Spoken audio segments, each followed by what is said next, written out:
Hey, what is up, guys? And as you can tell by the title of this video, there's something important that we gotta talk about here. So, if I'm being honest, Tarkov has literally and figuratively shit its pants within the last, I want to say, year. Because before that, as many flaws as this game had, it was still very enjoyable and very playable. And just this morning, I came across this video by Player Scav, I believe his name is. About people using cheats to basically overwhelm your CPU and borderline fry your computer for an edge in the game, and they can kill you, take your shit. They already see where you are, but now they have found a way to completely strip you of fighting back at all. Like, what the fuck, guys?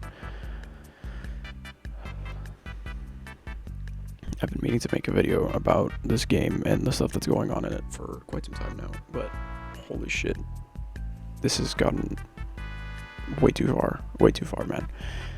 And the other day I kind of said it like as a joke, just out of almost spite, shits and giggles, and just, being kind of a bitter person, but I was like, yo, as much as Nikita has, really created a wonderful vision for a project here and a product, I really think at this point of his life and at this point of the progression of Tarkov in general, I think it would do everybody involved, the devs, the players, and Nikita himself, some good if he just stepped away from video game development in general and maybe did something along the lines of storytelling that was strictly storytelling.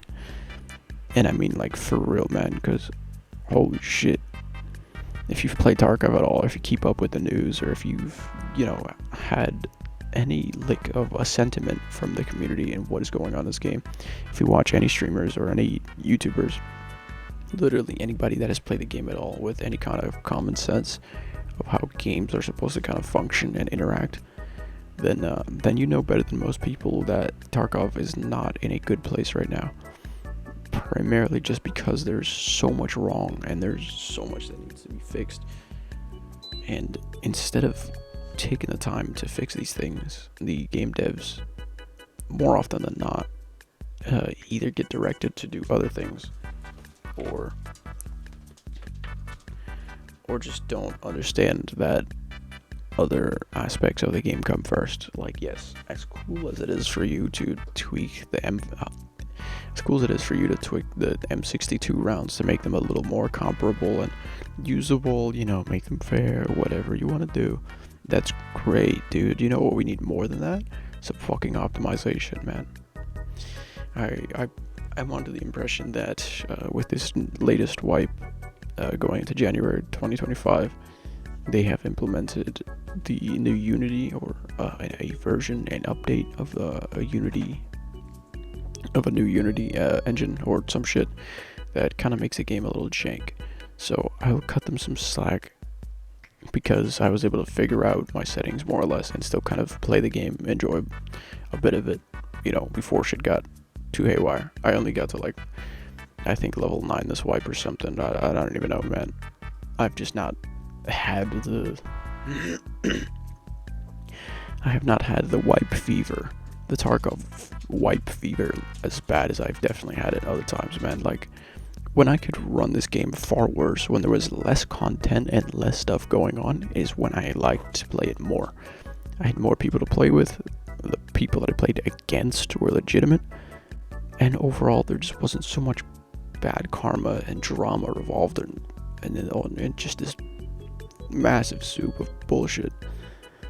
And as most of you that have anything to do with Tarkov certainly know, the Unheard Edition was its own set of drama. And frankly, like, it's such a hard decision to make from here. Like, you have this very, very good thing going on. Like, how do you pivot? Do you keep just, like, smacking the fucking metal on the anvil until the metal falls apart, or do you just really hope you're on the borderline of making a katana or something here?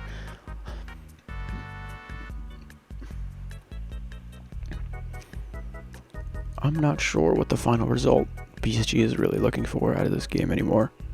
Like, it's so stagnant. Yeah, you can change the map, you can adjust how the AI work slightly.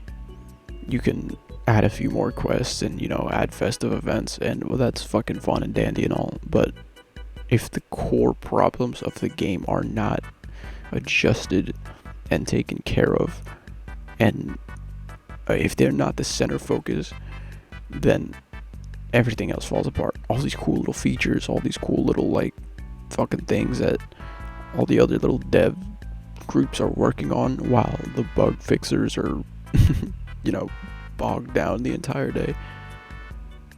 You know, none of that stuff matters if the base principles of the game don't work right. They just don't work. And now, something that I will mention for this wipe particularly, the load times and the servers have been relatively, like, responsive. They've been working very well. The load times are, I think, 3 minutes max, which was like the minimum requirement for previous wipe days, if you know anything about that. So that is something, you know, you gotta give credit where credit is due. The load times in this, for this wipe, were really good. And that's like the one thing they did right this wipe, besides, you know, the few cool quality of life changes. I'm sure you saw in the video here, when you're loading into raids now, you can customize your stash a little bit, move shit around, organize it and sort it, and just go through your stuff and frankly learn about the game while you're loading, which is a huge, and I mean huge, like, benefit. If I had that shit when I started playing Tarkov, I would have probably learned a lot quicker. But regardless of that, we're just gonna, it's not like we can ignore the positives, but the positives certainly do not outweigh the negative. It's frankly really sad to see so much potential being squandered, and not just in this game, but in so many games nowadays. And obviously, you know, Tarkov has a very loyal fan base. These people will, like, ride or die over this game until it actually explodes in a fiery ball of death. And you know, I once considered myself one of those people, but now I'm not really so sure anymore. You can only be so loyal to something for so long until you start to understand that whatever you are loyal to doesn't care about your loyalty. They don't appreciate your loyalty. They have your money. They only need it once, and they can just kind of do whatever afterwards. At the end of the day, like, you know, I'm assuming video game development, especially to the level that Nikita is taking it to, is a very, you know, prideful, like, ego-driven thing. You know, there's nothing wrong with that. I get it. I've wanted to develop video games my whole life. I can't even possibly understand what it's like to be under so much scrutiny and criticism. But what I can understand is when you're doing it wrong, and when all that scrutiny and criticism comes, you're obviously doing something right. It's like the same thing. If you're not being scrutinized and you're being praised, you're obviously doing something right. Because even if there's a select group of people that will lie to you and kind of brown nose and pat your back and this and that and the third, there's going to be a small minority that does not give a shit about that and will always tell the truth. And in this case, that small minority is frankly, like, I want to say closer to 80% of the fucking Tarkov content creators nowadays, man. It's just like everybody does not have good things to say about this game now. Like, it's just like we all wait so patiently for the next 6 or so months to come, and all we get is mediocre at best sometimes, and not even mediocre at best. Sometimes you have, like, the reserve update. I think that was like a 0.012. That shit was gas. I was playing that motherfucking map, running that shit on 30 frames just because it was so fucking cool. I had like maybe 16 gigabytes of RAM at the time, and before I upgraded, let me tell you, man, that it was not enough RAM. Before I upgraded my CPU, I could not fucking run that map at all. But you know why I played it? Because it was fun. It didn't matter how it ran, because it was just so fucking enjoyable. Being able to run around an entire proper military base in a fucking military game. Who would have guessed that? Like, why was that shit not in the game from the rip? You know what I mean? Like, yeah, you know, you start with a few maps because there's other things you want to narrow down on, and this and that and the third. But at the end of the day, man, like, the replayability of Tarkov is great. One thing that they should probably address ASAP to keep people's attention longer is just reworking the quest line and probably redoing some of the reworking probably some of the hideout crafts. If you did that either next wipe or the following, I would like to say that you could definitely get the attention of a lot of the later, like a lot of the once in a fuck. You can get the attention of a lot of the players that might have left to go do better things. And even if those people are still in PvE and, you know, playing their game to their heart's content, they might be like, okay, PvP is this like entirely new thing now. Like, let's just separate the two, because obviously they are their own separate entities. In like the peak of PvP and Tarkov has become now Tarkov arenas, which is great. You get to hop in there, fucking run at people with little to lose, and just shoot. That's all you have to do, just fucking shoot. Escape from Tarkov is now kind of really showing its stripes as a survival game. It's not just about fucking shooting. You have to eat, you have to drink, you have to watch where the fuck you're stepping, or you will go kaboom. And now, most importantly, in this Korovat event, you know, they added probably one of my favorite mechanics in this entire game, which is the fucking temperature. Like, come on, man. It works exactly how it's designed to, and I'm very curious to see if they're going to add something similar come the summer update or the spring update. And I think this is something that should be in the game year-round and not just revolve around the updates necessarily. I don't know how you would do that. It seems like a giant logistical effort, but one that seems very, very worth it. Because, I mean, dude, how far apart would your game be set from all the other titles on the market if you were able to actually and functionally operate a full 4-season system within the game?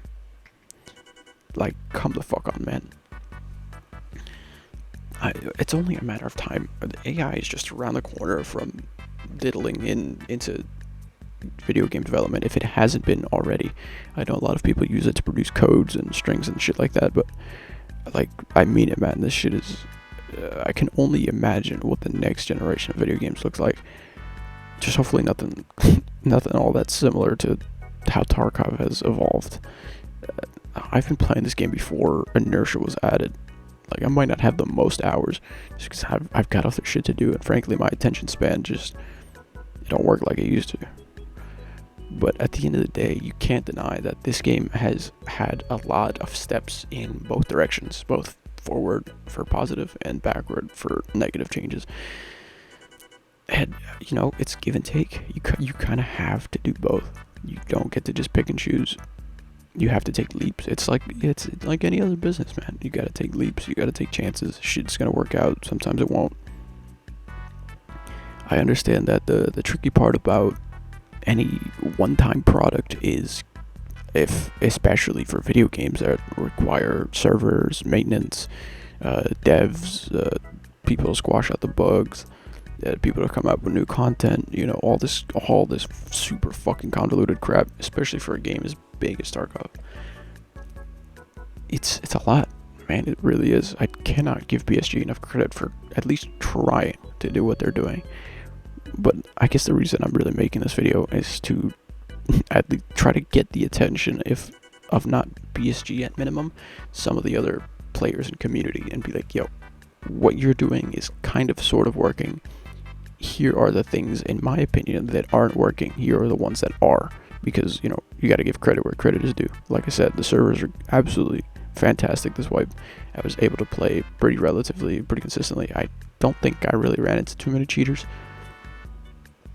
But the thing is that they're out there, and not only are they now just out there, they now pose a serious threat to your physical fucking hardware, to your computer, bro. And God forbid anybody's, you know, system or rig gets stress tested too far to the point where there's no return, and your shit is just fucked now. You gotta go buy another one. And I frankly don't think the FCC or BSG have any kind of, let's say, like, rules of thumb in place to protect any individual or a player against this kind of shit. So, besides myself and Player Scav bringing this shit to other people's attention, there's not much. There's not much going on. There's some updates about the neck hitbox. Oh, ooga fucking booga, bro. Like, you see what I mean, man? Dude, like, a lot of people have the same complaints. It's just like, why is BSG wasting their precious time and effort and resources reworking the audio system for like the 80th fucking time? So people have to relearn it. They have to get re-paranoid and re-fucking schizo post all over the frickin' map, just so they understand that what they're hearing is actually themselves and not an enemy. It's like, well, why do you need that? Why? What the hell, man? It was okay. It was okay last time. It's never gonna work perfectly. Getting that shit to work as crisp as it does in Hunt Showdown is never gonna be the same in a game as fucking convoluted and messy as Tarkov. Hunt Showdown is much more streamlined. There's so far less things that happen in the grand scheme of Hunt Showdown. But guess what? At the end of the day, it still is an extraction shooter. It's not as rewarding getting out with all the shit, because all the shit you can carry is like 2 guns and some fucking equipment. You know, like, whoop-de-fucking-do, that's great and all, but it's never as cool as being able to go in with like a shitty little gear set in Tarkov and getting out with everything that you need, man. Like a new gun, a new chest rig, a new armor piece, new helmet, a bunch of loot that's actually super valuable you need for your hideout. Nothing will ever even like begin to scrape the dopamine that you get from a successful, meaningful raid. And it's so rewarding. But the problem is that it's even more rewarding when it's actually challenging against actual players that are actual people and that is actually fair to play against. So, I don't know, man. I don't know. There's a lot of problems to be solved out there in the world that are far more important than fucking video game development. Don't get me wrong. But when all those problems are solved and people have downtime, they want to play some good motherfucking games that are well motherfucking made, especially for the price that they paid, which in the case of Tarkov is much more than $60 for certain people. But yeah, just fucking go crazy in the comments, bro. Let me know what you think. Let me know if I'm making any sense, and let me know what you would like to see BSG do about some of these things, man. This shit is getting out of hand, man. God bless this game. God bless those people. Good luck for it. Holy shit, man.